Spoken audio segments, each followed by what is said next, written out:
bien, cette discussion que nous avons il y a quelques jours est, je crois, la plus profonde spirituellement de toutes celles que nous ayons eues, alors que ça fait déjà de nombreuses années qu'on se voit à l'église. Mais voici que nous avons parlé en vérité à la fois de la profondeur de tes sentiments pour Dieu, que tu souhaites suivre de tout ton cœur, mais aussi de ces sentiments naissants qui peuvent sembler contradictoires avec ceux qui t'habitent déjà depuis longtemps. La question est donc, d'ailleurs en fait on a commencé avec ce passage-là, voilà, immédiatement. Donc cette petite vidéo a pour but de reprendre les 10 passages des Écritures ou des textes de l'Église sur lesquels on a pu méditer ensemble pour essayer de trouver la voie de ta progression spirituelle. Et donc ces 10 passages, on va les reprendre simplement. J'en ai fait une petite compilation, j'aurais pu te les envoyer en vrac. J'ai choisi de ne pas le faire, mais plutôt de prendre le temps de te les présenter un à un, en lien avec ce qu'on a pu se dire, pour t'aider à sentir l'unité profonde de ce qu'on s'est dit. Parce que je voudrais pas que ce soit simplement quelques minutes de vent brassé, ce qu'on a eu là il y a quelques jours, et que au fond ça tombe dans l'oubli, et que ça ne contribue pas à faire germer en toi le royaume de Dieu. Voilà l'objectif. Et donc, pour que tout cela ne se perde pas, et pour t'aider, non seulement à relire ces textes que nous avons vus, mais mieux à les méditer, à les ruminer, à les mâchonner, afin d'en faire sortir la nourriture spirituelle par laquelle Dieu va agir dans ta vie, tu vois. Donc, dès qu'on a commencé à discuter, on avait pris ce passage, c'est le psaume 118.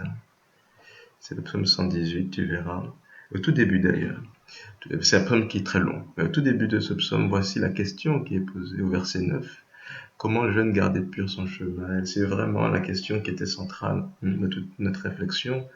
Et la réponse d'ailleurs est donnée en observant ta parole. Ta parole, bon bien sûr, qui est unique, on aurait pu écrire avec un P majuscule, c'est le Verbe incarné, Jésus-Christ.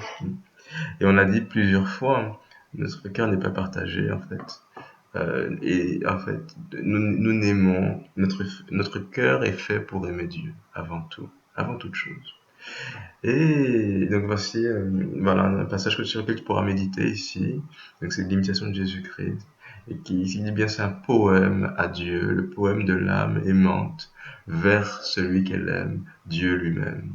Et c'est un poème que tous les chrétiens peuvent s'approprier. Ce sont les sentiments qui habitent le cœur de l'Église lorsqu'elle se tourne vers Dieu. Et ce sont les sentiments aussi que tu dois avoir pour Dieu. Et tu verras, cette parole-là, tu ne peux la dire pour aucune créature ne mérite qu'on les lui dise. Voilà. Notre cœur, ce serait un péché d'aimer qui que ce soit de la manière qui est décrite dans ce passage-là. Voilà. Et c'est bien pour dire que les sentiments qu'on peut avoir pour qui que ce soit d'autre, en particulier pour, espérons-le, le partenaire de notre vie, ces sentiments-là ne peuvent que découler, ne peuvent qu'être une sorte de diminution, une sorte de tiédissement de cet amour ardent qui, lui, ne peut être réservé qu'à Dieu. Voilà, donc on pourra méditer sur ce passage très intense, là, très profond. Mais surtout, parlant du sentiment de cœur de l'Église, en voici quelques-uns. Donc c'est le deuxième qu'on ait pris. Donc ça c'est Saint Paul, dans la lettre aux Éphésiens, chapitre 5.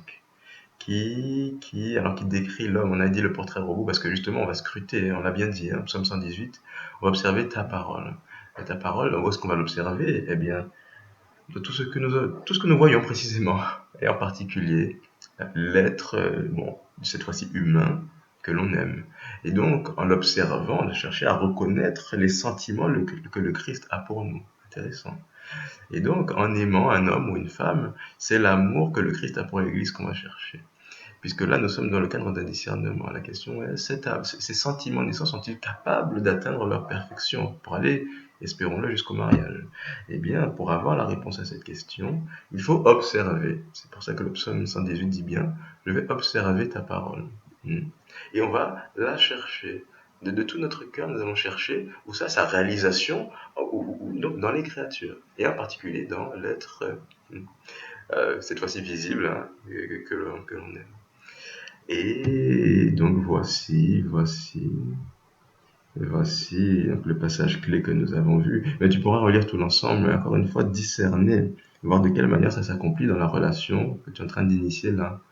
Et Et voici de quelle manière nous cherchons à être aimés, comme le Christ a aimé l'Église, se livrant pour elle, pour la purifier. Donc, entre un homme et une femme, ici-bas, si l'union est marquée par la souillure ou par les sentiments précipités, par une expression désordonnée de l'amour qu'on peut avoir l'un pour l'autre, alors ce ne sont pas les sentiments du Christ qui président ici, puisque Dieu n'a pas aimé l'humanité de n'importe quelle manière. Il ne s'est pas jeté sur elle, il ne s'est pas précipité, mais on voit qu'il s'est préparé pendant de nombreux siècles d'ailleurs. Patience que l'on ne demande à personne ici, hein. Mais Dieu, après de nombreux siècles qu'il s'est réellement uni à l'humanité en prenant chair. Et donc cette patience que Dieu a illustrée dans son incarnation, dans la préparation de son incarnation, eh bien, un homme et une femme sont aussi appelés à vivre de cette vertu lorsqu'ils vont s'approcher l'un de l'autre. Donc beaucoup de choses ici sont présentes, mais je ne veux pas déflorer le sujet. S'il te plaît, médite sur ce passage d'Éphésiens 5. Sachant que la situation de l'humanité, notre situation, nous, je dirais, normale, c'est celle qui est décrite ici, en Jérémie 2, tu le verras. Ah, je préfère ne même pas en parler, tu verras. Dieu fait l'éloge de son peuple.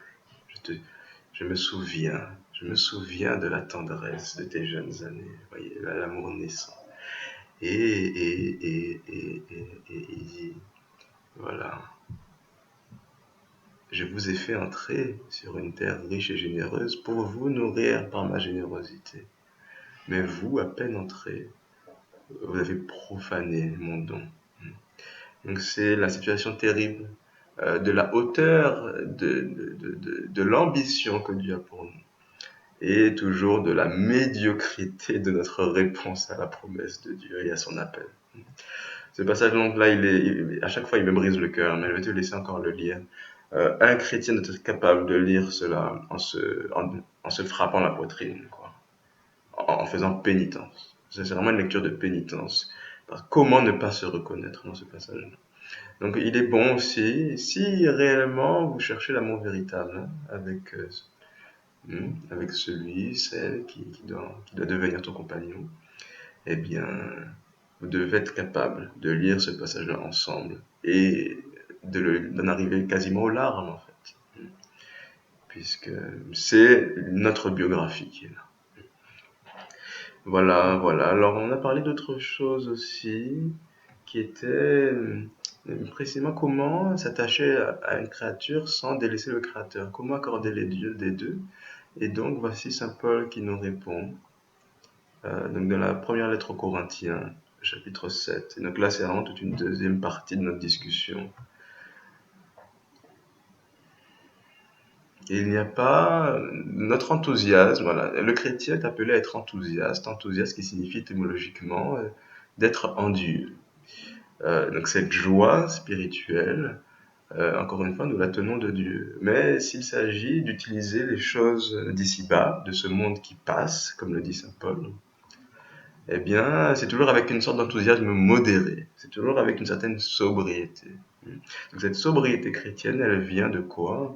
Elle vient du caractère éphémère, passager de ce monde. Puisque les véritables richesses ne sont pas celles sur lesquelles nous pouvons poser la main ici-bas. Cela ne signifie pas qu'il faudrait rester s'asseoir là, mourir de faim et de soif, ne prendre plaisir à rien sur terre. Mais cela signifie que même lorsque nous nous réjouissons des choses terrestres, c'est toujours en y discernant péniblement, reconnaissons-le, les joies véritables qui, elles, sont spirituelles. Ce qui signifie que la joie qu'un homme peut trouver auprès de sa bien-aimée est toujours une joie, je dirais presque amputée. Hein. Elle n'est jamais complète, parce que cette joie complète, nous ne la trouverons qu'auprès, nous l'avons dit, de notre époux véritable, l'époux de notre âme. Donc ici, si toutefois nous trouvons plaisir à quelque chose, mais c'est toujours, voilà, ne nous attachons pas. Ne nous attachons pas. C'est la pauvreté chrétienne. Et ne mettons pas notre richesse dans les biens matériels et même dans les plaisirs matériels, puisque ces biens-là sont appelés à expirer. Et nous le savons, le mariage, même le mariage qui est un immense sacrement, ne traverse pas la mort. C'est un sacrement qui s'arrête à la mort. Et lorsque l'âme s'approche de l'époux véritable, nous l'avons vu, l'époux de son âme, alors pourquoi encore je dirais presque s'attarder. Pourquoi encore s'attarder, se disperser auprès de, de, de, de- de choses éphémères. Donc c'est vrai pour les biens matériels, c'est vrai pour l'argent, c'est vrai pour les plaisirs de la table, c'est vrai pour la bonne nourriture, la bonne chair, c'est vrai pour à peu près, c'est pour tout ce qui passe. Et donc Saint Paul ici, méditer, pardon, oui, c'est Saint Paul, lettre aux Corinthiens. Merci de méditer vraiment sur ce passage. Ceux qui ont une femme, qu'ils soient comme s'ils n'en avaient pas.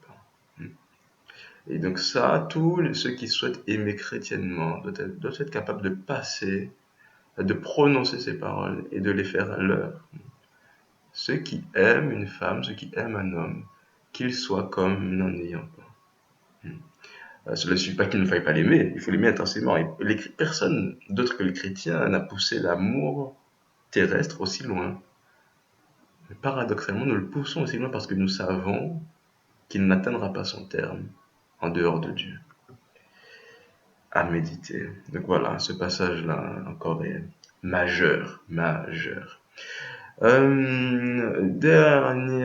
Dernier point dont on a parlé, encore point central, pourquoi parler?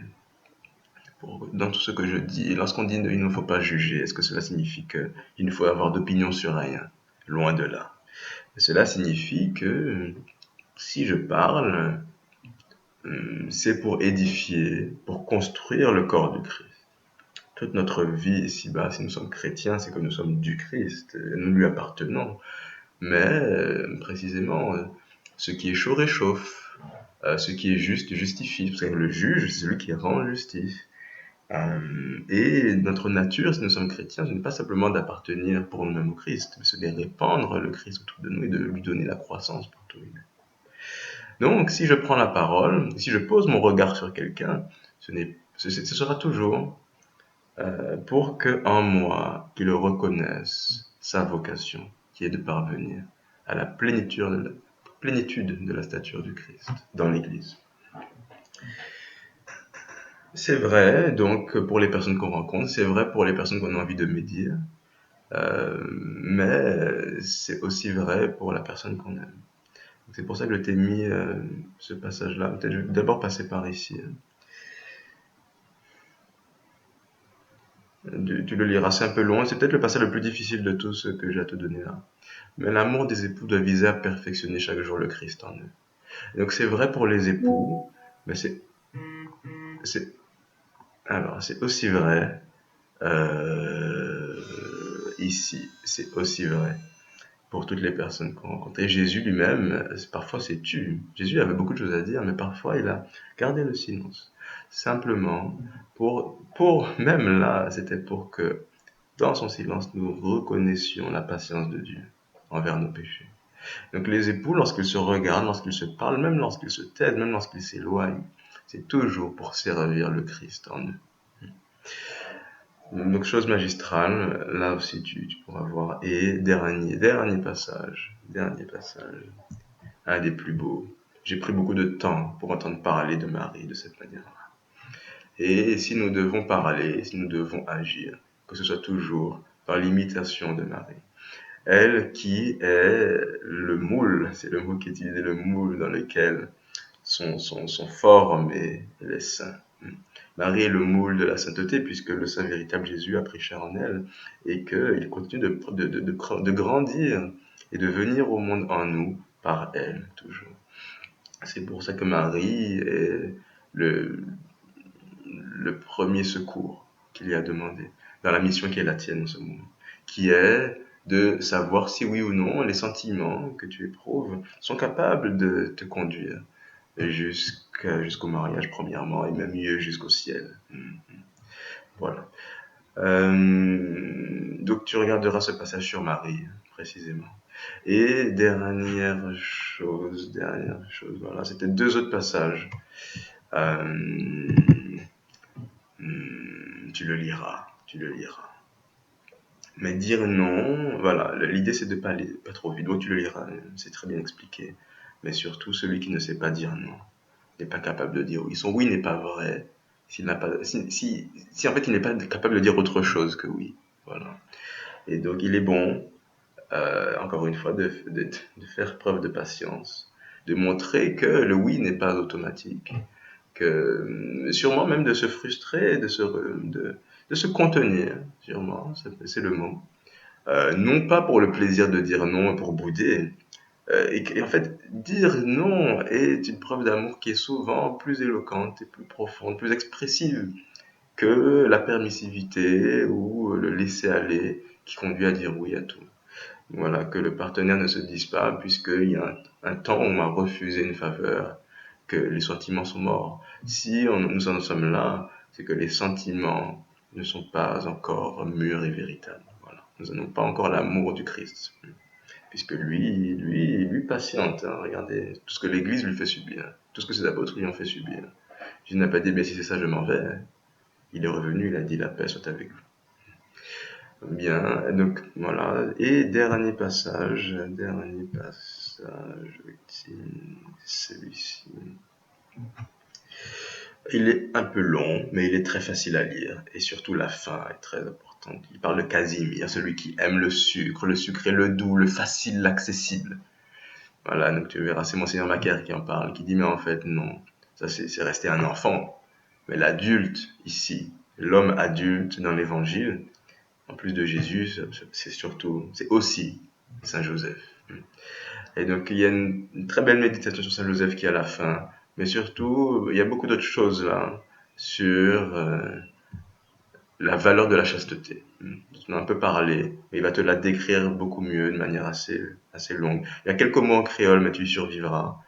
Et surtout, il va t'aider à t'en remettre à Saint Joseph. Voici donc des grands modèles qui te sont laissés. Jésus face à l'Église, Marie, qui est